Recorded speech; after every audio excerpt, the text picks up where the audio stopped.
அனைவருக்கும் வணக்கம். நேற்று நெட்டூர் சம்பவம், அதாவது ஆலங்குளத்தில் நடந்த நெட்டூரில் நடந்த அந்த சம்பவத்தை பற்றி நம்ம காணொலியில் நம்ம பதிவு பண்ணியிருந்தோம். நம்ம எந்த இடத்துலையுமே அது தவறு பண்ணவங்களுக்கு ஆதரவாகவோ இல்லை யாருக்குமே சப்போர்ட்டாகவோ நம்ம காணொலி பதிவு பண்ணலை. அந்த சம்பவத்தில் ஈடுபட்டவர்கள் ஒரு மிகப்பெரிய ஒரு முட்டாள்தனமான ஒரு செயல் அப்படிங்கிறத நம்ம குறிப்பிட்டு தான் அந்த காணொலி நம்ம பேசியிருந்தோம். ஆனால் இன்றைக்கு பலரும் ஊடகங்கள் அந்த சம்பவத்தை பற்றி பேசுகிறவங்கலாம் ஒரு தரப்பாகவே பேசிட்டு வரதை நம்மளால் பார்க்க முடிகிறது. குறிப்பாக நாம் தமிழர் கட்சியை சேர்ந்தவர்கள் பதிவு செய்யக்கூடிய காணொலிகளில் பார்த்திங்கன்னா இன்னும் இந்த மக்கள் மீதான, குறிப்பாக முக்குளத்தூர் சமுதாயத்தின் மீதான அடக்குமுறை இன்னும் அதிகரிக்க வேண்டும், பிசிஆரை இன்னும் அதிகரிக்கணும், பிசிஆர் சட்டத்தை இன்னும் கடுமையாக்கணும் அப்படின்னு சாட்டை துரைமுருகன் போன்றவர்கள்லாம் பேசிட்டு வராங்க. இது மிகப்பெரிய ஒரு வன்மத்தோட உச்சம். அதன் பிறகு இன்றைக்கி அந்த சமுதாயத்தை சேர்ந்த சில தலைவர்கள்லாம் பேசியிருக்காங்க. அவர்கள்லாம் வாங்க போட்டு பார்ப்போம் அப்படிங்கிற மாதிரி பேசுகிறது மிகப்பெரிய ஒரு வன்முறை, ஒரு தவறான ஒரு பேச்சு. ஸோ நம்ம இந்த சமுதாய மக்கள், குறிப்பாக முக்குளத்தூர் சமுதாயம், தேவர் சமுதாய இளைஞர்களுக்கு தான் நம்ம காணொலியில் பேசுகிறோம். எங்கேயுமே தேவர் சமுதாய இளைஞர்களுக்கு ஒரு தவறான கருத்தை நம்ம பதிவு பண்ணிடக்கூடாது அப்படிங்கிறதுல நம்ம மிக தெளிவாக இருக்கும். எங்கேயுமே ஒரு தவறான பேச்சுகளை அந்த இளைஞர் மத்தியில் கொண்டு போய் சேர்த்துடக்கூடாது அப்படிங்கிறதுல நம்ம மிகவும் தெளிவாக இருக்கும். யாரும் வன்முறையாக பேசினாலும் அதை எங்கேயுமே நம்ம நம்மளோட யூடியூப் சேனல் மூலமாக அதை மக்கள் மத்தியில் கொண்டு போகக்கூடாது அப்படிங்கிறதுலையும் நம்ம மிக தெளிவாக இருக்கும். அதற்கு காரணம் என்ன அப்படின்னா, நான் சில காணொலிகளில் பதிவு பேசும்போது ஒரு சிறிய ஏதாவது ஒரு இடத்துல சின்னதாக ஒரு மிஸ்டேக் நம்ம பேசிட்டோம், கிட்டத்தட்ட ஒரு 10-15 நிமிஷம் நம்ம பேசுகிறோம் அப்படின்னா அதில் ஏதாவது ஒரு ஓரத்தில் எங்கேயாவது ஒரு சின்னதாக தவறான ஒரு வார்த்தையை பேசியிருப்போம். முழுமையான காணொலியை விட்டுட்டு அந்த தவறாக நம்ம எங்கே பேசியிருக்கோமோ அதை தான் மென்ஷன் பண்ணுவாங்க. பாரு இவன் இங்கே தவறாக பேசியிருக்கான் பாரு அப்படின்ட்டு. ஸோ அப்போது இந்த சமுதாயம் நம்மளை எவ்வளோ தூரம் அவங்க பார்க்குறாங்க, இவன் எங்கேயாவது தப்பு பண்ண மாட்டானா, எங்கேயாவது விழ மாட்டானா அப்படிங்கிறதுல எல்லாருமே மிக தெளிவாக இருக்காங்க. ஸோ அப்போ நம்ம எவ்வளவு தெளிவாக இருக்கணும் அப்படிங்கிறது தான் இளைஞர்களுக்கு நம்ம சொல்ல வரக்கூடிய மிக முக்கியமான ஒரு கருத்து. அதாவது மிகப்பெரிய ஒரு முட்டாள்தனத்தை நம்ம பண்ணிட்டு அதை வீரம்னு நம்ம நினைக்கக்கூடாது. ஏன்னா கருப்பசாமி கையில் அருவா எதுக்கு இருக்குது, அது காக்கிறதுக்கு தானே வச்சுருக்காரு. கருப்பசாமி கையில் அருவா வச்சுட்டு நிற்கார் அப்படின்னா வர்றவங்க போகிறவங்கெல்லாம் வெட்டுறதுக்கு அருவா வச்சுருக்காரு, காப்பாற்றுறதுக்கு. ஆயுதம் அன்றைய காலத்தில் முக்குளத்தூர் சமுதாயம் ஒரு போர்க்குடி சமுதாயம். இந்த சமுதாயம் ஆயுதம் அன்றைய காலத்தில் எடுத்ததற்கு காரணம் என்ன அப்படின்னா, அது மக்களை காப்பாற்றுறதுக்கு. வீரம் அப்படின்னா அது மக்களை காப்பாற்றுறதுக்கு. கருப்பசாமியும் சொரலமாடசாமியும் கையில் அருவா வச்சுட்டு நிற்கிறாங்க. சாமி வந்தோடனே சொரலமாடசாமியும் கருப்பசாமியும் கையில் அருவா வச்சுருக்காங்க. சாமி வந்தோடனே அவங்க அந்த மாதிரி பண்ணாங்க அப்படின்னா சாமிக்கு மேலே இருக்கிற மதிப்பே போயிடும். அப்போ சாமி வந்தோன்னே அருள்வாக்கு தான் சொல்லுவாங்க. ஸோ அந்த மாதிரி காக்கிறதுக்கு தான் ஆயுதம் ஒழிஞ்சி மக்களை அழிப்பதற்காக கிடையாது. எங்கேயுமே வீரம் அப்படின்னா அடிக்கிறது மட்டும் கிடையாது, அடி வாங்குறது கூட வீரம் தான். வீரம் படம் பார்த்துருக்கீங்களா? வீரம் படத்தில் கடைசியில் கிளைமேக்ஸில் அஜித் அடி வாங்குவார். கிளைமேக்ஸில் அப்போ எதுக்குடா இப்படி நீ அடி வாங்குற அப்படின்னு வில்லன் கேட்கும்போது, சோறு போட்டவள்லாம் அம்மா, பாசம் கொடுத்தவள்லாம் அப்பா அப்படின்னு சொல்லி இந்த குடும்பம் எனக்கு கோயில் மாதிரி அப்படிங்கிற மாதிரி அந்த கிளைமேக்ஸில் அஜித் ஒரு வசனம் பேசுவார். ஸோ அப்போ அதுவும் வீரம் தானே. வீரம் அப்படிங்கிறது அடிக்கிறது மட்டும் கிடையாது, அடி வாங்குறதும் வீரம் தான். இன்றைக்கி ஒரு ஆயுதத்தை எடுத்துகிட்டு நம்ம போகிறோம் அப்படின்னா அது மிகப்பெரிய ஒரு முட்டாள்தனம் இன்றைய காலகட்டத்தில். இதைத்தான் நம்ம இந்த காணொலி மூலமாக நம்ம பதிவு பண்ணுறோம். இந்த இருக்கக்கூடிய இளைஞர்கள் மத்தியில் நெட்டூர் சம்பவம் மாதிரி இன்னொரு சம்பவம் எங்கேயுமே நடக்கக்கூடாது அப்படிங்கிறதான் நம்மளுடைய நோக்கம். இந்த நெட்டூரில் நடந்த, ஏன்னா ஏற்கனவே நாங்குநேரில் இந்த மாதிரி ஒரு பிரச்சனை நடந்துச்சு, அதையும் இன்றைக்கி சுட்டி காட்டுறாங்க. ஏற்கனவே சாட்டை துரைமுருகன் ஒரு வீடியோ போட்டிருக்காப்புல, ஏற்கனவே நாங்குநேரில் இந்த மாதிரி பிரச்சனை நடந்துச்சு, அப்போவே கடுமையான நடவடிக்கை எடுத்து பிசிஆர்லாம் எடுத்திருந்தீங்க அப்படின்னா, எல்லார் மேலேயும் பிசிஆரை போட்டிருந்தீங்க அப்படின்னா இப்போ இது நடந்திருக்குமா அப்படின்னு சொல்லி கேட்குறாங்க. அப்போ இது எவ்வளோ, இது ஒரு பின்னடைவு தானே. நீங்கள் ஆயுதம் எடுக்க இந்த சமுதாயம் பின்னாடி போயிட்டே தான் இருக்குது. முக்குளத்தூர் சமுதாயம் மிகப்பெரிய அளவில் பின்னாடி போய்கிட்டே தான் இருக்குது. இன்றைக்கி KN இசக்கிராஜா தேவர் அவர்கள் ஊராக போய் இந்த சமுதாய அரசியலை முக்குளத்தூருக்கான அரசியலை கட்டமைக்கணும், இந்த மக்களுக்கு நல்லதை சொல்லணும், எல்லாரும் ஆயுதம் எடுக்காதீங்க, படிங்க, படித்து வேலைக்கு போங்க அப்படிங்கிற மாதிரி அவர் ஒவ்வொரு இடமா போய் பேசிட்டு வரார். இந்த மக்களுக்கான போராட்டம், அந்த மக்கள் எங்கேயாவது பாதிக்கப்படும் போது அந்த மக்களுக்கான குரல் கொடுக்கார். அப்போ இந்த மாதிரி ஒரு விஷயம் எங்கேயாவது ஒரு இன்சிடென்ட் நடக்கும்போது இசக்கிராஜா தேவர் அவர்கள் அந்த மக்களுக்கு ஆதரவாக ஏதாவது பேசிட்டார் அப்படின்னா அப்போ இசக்கிராஜா தேவரை கட்டம் கட்டிடுறாங்க. கட்டம் கட்டி இவர் ஜாதி அரசியல் பண்ணுறாரு, இவர் ஜாதிக்காக பேசுகிறாரு, இவரால் தான் இந்த மாதிரி பிரச்சனை நடக்கு அப்படின்னு சொல்லி அவருக்கு எடுத்துகிட்டு வரக்கூடிய அந்த அரசியல் இருக்குல்ல, இந்த முக்குளத்தூர் சமுதாயத்திற்கான ஒரு அரசியல். இவர்கள் நாளைக்கு சட்டமன்றத்தில் போய் பேசணும், நாடாளுமன்றத்தில் இந்த மக்களோட கோரிக்கைகளெல்லாம் கொண்டு பேசணும் அப்படின்னு எடுக்கக்கூடிய ஒவ்வொரு ஸ்டெப்புமே என்ன ஆகுது, பின்னடைவாகுது. பிஎம்டி அப்படிங்கிறது ஒரு மிகப்பெரிய ஒரு கட்டமைப்பை வந்து உருவாக்கிட்டு வராங்க தென் மாவட்டத்தில். மக்களுக்கான ஒரு நல்லதை பண்ணி நல்ல விதமான ஒரு அரசியலை வந்து மக்களுக்கு கொண்டு போகணும்.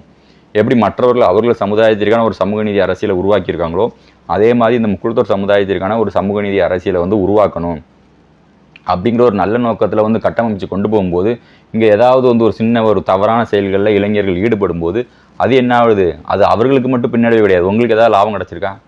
யாருக்குமே எந்த லாபமும் கிடையாது. அது ஒட்டுமொத்தமாக தான் அந்த சமுதாயத்தை தான் பாதிக்கும். சமுதாயத்துக்கு தான் பின்னடைவு. அரசியலில் இருக்கிறவங்களுக்கு பின்னடைவு. யாருக்கெல்லாம் பின்னடைவு தெரியுமா? இந்த சமுதாய ரீதியாக அரசியல் பண்ணிட்டு வராங்கல்ல, அவர்களுக்கு பின்னடைவு. அவர்களாம் எங்கேயுமே வாயை திறந்து பேச முடியாது. இப்போ நீங்கள் இப்படி ஏதாவது பேசினா இப்படி பேசி ஜாதி ரீதியாக பேசுகிறான்பா, என்ன பேசுனாலும் சரி ஜாதி ரீதியாக பேசுகிறான். இப்போ நம்ம நல்லதாக பேசினாலுமே என்ன ஆகும்? இவன் ஜாதி ரீதியாக பேசுகிறான். நம்ம நல்லது தான் பேசுகிறோம், ஆனால் அப்படி இருந்தாலும் என்ன ஆகும்? ஜாதி ரீதியாக பேசுகிறான். அப்போ அரசியல் ரீதியாக வந்து ஒரு இடத்துல போய் பேச முடியாது. இவர்களுக்கு ஒரு அங்கீகாரம் கொடுக்க மாட்டாங்க. அப்போ பின்னடைவு. அப்புறம் சினிமா துறையில் இருக்கிறவங்க, சினிமா துறையில் இருக்காங்கல்ல, முத்தையா மாதிரி டேரக்டர்ஸ், ஆர்கே சுரேஷ், நவரச நாயகன், கார்த்திக், கௌதம் கார்த்திக், நீங்கள் யாரெல்லாம் கொண்டாடுறீங்க, இங்கே பண்ணுற தப்பு அங்கே வரைக்கும் பாதிக்கும். அங்கே வரைக்கும் அவங்க என்ன நினைப்பாங்க? ஜாதி ரீதியான படமா? வேண்டாம் வேண்டாம் வேண்டாம் வேண்டாம். ஏற்கனவே அங்கே வந்து மிகப்பெரிய கலவரம்லாம் வந்துட்டு இருக்கு, ஆயுதம் எடுத்துகிட்டு இருக்காங்க. நீங்கள் உங்கள் சமுதாயத்தை வச்சு படமே எடுக்க வேண்டாம். அது தேவர் சமுதாயம், அந்த ஹீரோ வந்து தேவர் சமுதாயத்தை சேர்ந்தவரில் அவரை வச்சு படம் எடுக்க வேண்டாம். அதை வச்சு படம் எடுத்தால் வந்து தென் மாவட்டத்தில் இதாகும், பிரச்சனையாகும். ஸோ அப்போ எல்லாருக்கும், அப்போ ஒரு பிஸ்னஸ் பண்ணுறவங்களுக்கு இந்த யார் இந்த கடைக்கு ஓனர் யார்? தேவமாரா? இவங்களால் ஏற்கனவே பிரச்சனை, திரும்பவும் ஒரு கடை வச்சாங்கன்னா திரும்பவும் ஒரு பிரச்சனையாகும். அப்போ எல்லாருமே இது பாதிக்குதா? தேவர் சமுதாய அரசியல் செஞ்சுக்கிட்டு இருக்கவங்க, அதுக்கப்புறம் மற்ற கட்சிகளில் இருக்கிறவங்க, பொதுவான கட்சிகளில் இருக்கிறவங்க, தேசிய கட்சியில் மாநில கட்சியில் இருக்கிறவங்களுக்குமே அது பாதிப்பை ஏற்படுத்தும். ஸோ அப்போ இது நீங்கள் சமுதாய ரீதியாக எந்த இடத்துல அது சமுதாயத்துக்கு வந்து என்னது நல்லது பண்ணுறீங்க, நீங்கள் பண்ணுறதுனால இந்த சமுதாயத்துக்கு என்ன நல்லது நடந்திருக்கு? ஒரு ஆயுதம் எடுத்துகிட்டு நீங்கள் போய் சமுதாயத்துக்காக, இது என்ன சமுதாயத்துக்காகவா? ஸோ இப்போ நீங்கள் இதை வந்து இந்த இடத்துல நீங்கள் கைவிட, இதே மாதிரி நெட்டூர் மாதிரி ஒரு சம்பவம் மீண்டும் நடந்துச்சு அப்படின்னா, எங்கேயாவது நடந்துச்சு அப்படின்னா, இந்த முக்குளத்தூர் சமுதாயத்தோட எதிர்காலம் வந்து மிகப்பெரிய அளவில் கேள்விக்குறியாக இருக்கும். முக்குளத்தூர் நீங்கள் நினைக்கலாம் அது வழக்கமாக நடக்கிறதானே அப்படிங்கிற மாதிரி நினைக்காதீங்க. இது வந்து மிகப்பெரிய அளவில் வந்து இந்த சமுதாயத்தை வந்து தொடர்ந்து பாதிச்சிட்ருக்கு. அது எல்லா இடத்துலையுமே பாதிச்சிட்ருக்கு. அது உங்களுக்கு தெரியல. அரசியல் ரீதியாக எடுத்துக்கிட்டாலும் சரி, தொழில் ரீதியாக எடுத்துக்கிட்டாலும் சரி, எல்லா இடங்கள்லையுமே இந்த சமுதாயம் வந்து பாதிக்கிறதுக்கு காரணம் நீங்கள் அங்கங்கே இந்த மாதிரி பண்ணக்கூடிய சில முட்டாள்தனமான விஷயங்களால தான். பொறுமையாக போகிறது ரொம்ப முக்கியம். குறிப்பாக இப்போ அங்கே பேனர் வச்சுருக்காங்க, அங்கே வந்து ஆயுதம் எடுத்துகிட்டு போய் சண்டைக்கு போயிருக்கீங்க. இப்போ அந்த இடத்துல நீங்கள் வந்து ஒரு கலெக்டர் இருக்கார், ஒரு கலெக்டராக இருந்தீங்கன்னா, நீங்கள் படித்து ஒரு கலெக்டராக அந்த தெருவில் நீங்கள் இருந்தீங்க அப்படின்னா, அந்த தெருவில் எவனாவது கொண்டு பேனர் வைப்பானா? கலெக்டர் வீட்டுக்கு முன்னாடி எவனாவது கொண்டு வந்து ஜாதி பேனர் வைப்பானா, ஜாதி போர்டு வைப்பானா? அவன் தெருவில் கலெக்டர் இருக்காரடா, ஜாதி போர்டெலாம் வைக்கக்கூடாதுன்னு சொல்லுவான். அந்த இடத்துல ஒரு எஸ்பியோ ஒரு டிஎஸ்பியோட நீங்கள் இருந்தீங்கன்னா, நீங்கள் ஒரு படித்து ஒரு எஸ்பியாவோ டிஎஸ்பியாவோ ஒரு ஐஏஎஸ் ஆஃபீஸராகவோ ஆயிருந்தீங்க அப்படின்னா, அந்த தெருவில் யாராவது பேனர் கொண்டு வைப்பானா? சிந்திச்சு பார்க்கணும். எனக்கு தெரிஞ்சு ஒரு விஷயம் இருக்குது. அதாவது அந்த இடத்துல எஸ்பி டிஎஸ்பி மெயினான அரசு அதிகாரிகள் இருக்கக்கூடிய ஒரு தெரு. அவங்க எல்லாமே ஒரு குறிப்பிட்ட சமுதாயத்தை சேர்ந்தவர்கள் அந்த அரசு துறையில் மிக முக்கியமான பதவியில் இருக்காங்க. அந்த தெருவுக்கு நம்ம சும்மா பைக்கில் போனாலே, தம்பி மெதுவாக போங்க அப்படிம்பாங்களே, தம்பி இங்கே முக்கியமான ஆஃபீஸர்லாம் இருக்காங்க. அங்கே எப்போவுமே ஒரு ஏட்டையாக நிற்பார். அந்த தெருவில் எப்போவுமே ஒரு ஏட்டையாக நிற்பார். நம்ம பைக்கில் போனாலே அவர் வந்து மறித்து, தம்பி கொஞ்சம் மெதுவாக போங்கப்பா, அங்கே அப்படி போங்கப்பா, இப்படி போங்கப்பா அப்படின்னு சொல்லுவாங்க. ஸோ அப்போ படித்து ஒரு அதிகாரியாக இருந்தீங்கன்னா யாருமே வந்து உங்கள் தெருவில் வந்து பேனர் வைக்க போகிறதில்ல.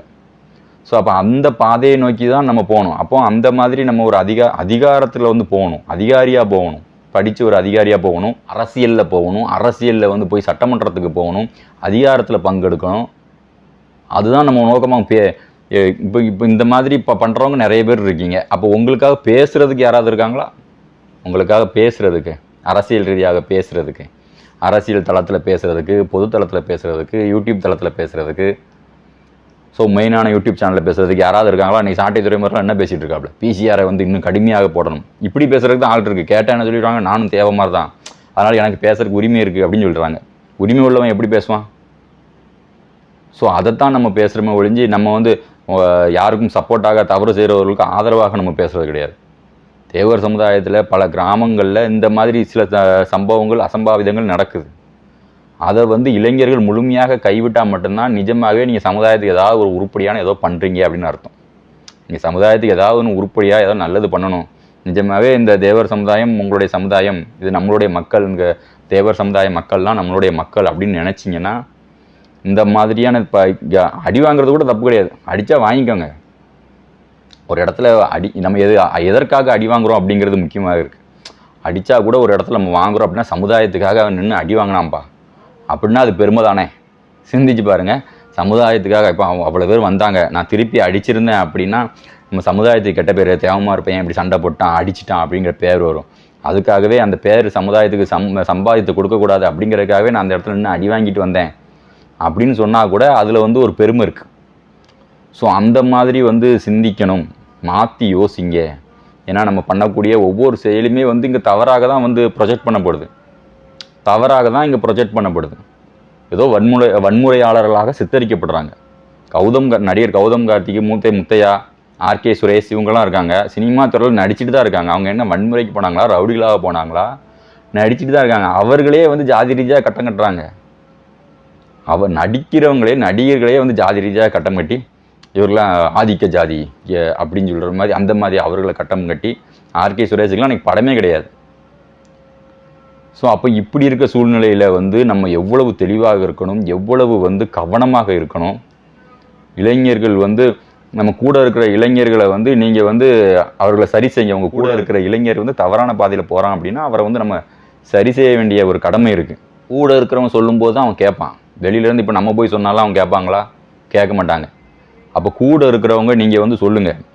அதாவது நம்ம முக்கியமான இங்கே சொல்லக்கூடிய ஒரு விஷயம் என்னென்னா, தொடர்ந்து தேவர் சமுதாயம் வந்து பின்னாடி போய்கிட்டே இருக்குது. நம்மளை பின்னாடி தள்ளணும்னு ஒருத்தர் நினைக்கான், அதுக்கு நீங்கள் எல்லாம் ஹெல்ப் பண்ணிகிட்ருக்கீங்க. இந்த சமுதாயத்துக்கு ஹெல்ப் பண்ணல, நீங்கள் அடுத்தவங்களுக்கு தான் ஹெல்ப் பண்ணிகிட்ருக்கீங்க. திருநெல்வேலியில் ஒரு மிகப்பெரிய ஆர்ப்பாட்டத்துக்கு வந்து பர்மிஷன் கேட்டிருந்தாங்க. எதுக்கு தெரியுமா? இசைக்கு தேவரை கைது செய்ய வேண்டியது. எதுக்கு இசைக்கு தேவரை கைது பண்ணணும்? அவர் அந்த கவினோட தாயார் வந்து ஒரு பொய்யான வழக்கில் வந்து சேர்க்கப்பட்டு கைது செய்யப்பட்டிருக்காங்க. அதை வந்து அவங்களுக்கு மேலே அந்த வழக்கு போடக்கூடாது, அவங்கள வந்து அந்த வழக்கு வந்து விடுவிக்கணும் அப்படின்னு சொல்லி ஒரு போராட்டத்தை வைக்கார். உடனே அவர் வந்து ரவுடியான், இசைக்கு தேவர் ரவுடி அப்படின்னு சொல்லி அவரை வந்து கைது பண்ணணும்னு சொல்லிட்டு சில அமைப்புகள்லாம் வந்து மனு கொடுத்துருக்காங்க. அப்போ போராட்டம் பண்ணுறவங்களுக்கே இந்த நிலைமை அப்படின்னா அப்போ மற்றவர்களெல்லாம் வந்து எந்த நிலைமைக்கு கொண்டு போவாங்க, நம்ம எவ்வளோ பின்னடைவுக்கு நம்ம போவோம் அப்படிங்கிறத நம்ம சிந்திக்கணும். இப்போ நான் இப்போ பேச தான் செய்கிறேன். அப்போ என்னையே என்ன பண்ணுவாங்க, ஜாதியை தூண்டுற மாதிரி, ஏதோ ஒரு ஜாதியை தூண்டுற மாதிரி பேசுகிறானே, எங்கேயாவது இவன் தப்பு பண்ணுற எதுலையாவது யாரையாவது தப்பாக பேசியிருக்கானா, நோட் பண்ண எதுலையாவது பேசியிருக்கானா, அப்படி தான் நோட் பண்ணுவாங்க. நம்ம என்ன கருத்தை சொல்ல வரோம், நம்ம எதுக்காக பேசுகிறோம் அப்படிங்கிறதெல்லாம் கிடையாது. இப்படி பேசி பேசி பேசி பேசி இவன் பேசுகிறதெல்லாம் எல்லோரும் கேட்க ஆரம்பிச்சிருவாங்களோ, அப்போ இவன் எதுலையாவது தப்பு விடுவாங்களே, இப்போ இவனை லாக் பண்ணு. ஸோ இப்படி தான் இந்த சமுதாயத்தை வந்து எப்படியாவது பின்னாடி கொண்டு போகணும்னு நினைக்கிறாங்க. அதுக்கு நீங்கள் எல்லோரும் உடந்தையாக இருந்துடாதீங்க அப்படிங்கிறதான் நான் சொல்கிறேன். சில தவறுகள் வந்து செய்கிறவராக இருந்தால் கண்டிப்பாக அதை விட்டு எல்லாருமே வந்து விலகி நிற்கணும், விலகி போகணும். நீங்கள் விலகி இருந்தாலே இந்த சமுதாயம் வந்து நல்லா இருக்கும் அப்படிங்கிறத இந்த காணொலி மூலமாக நான் கேட்டுக்கிறேன். நன்றி. மீண்டும் ஒரு காணொலி நான் உங்களை சந்திக்கிறேன். நான் சந்தன பாண்டியன். ஜெய் ஹிந்த்.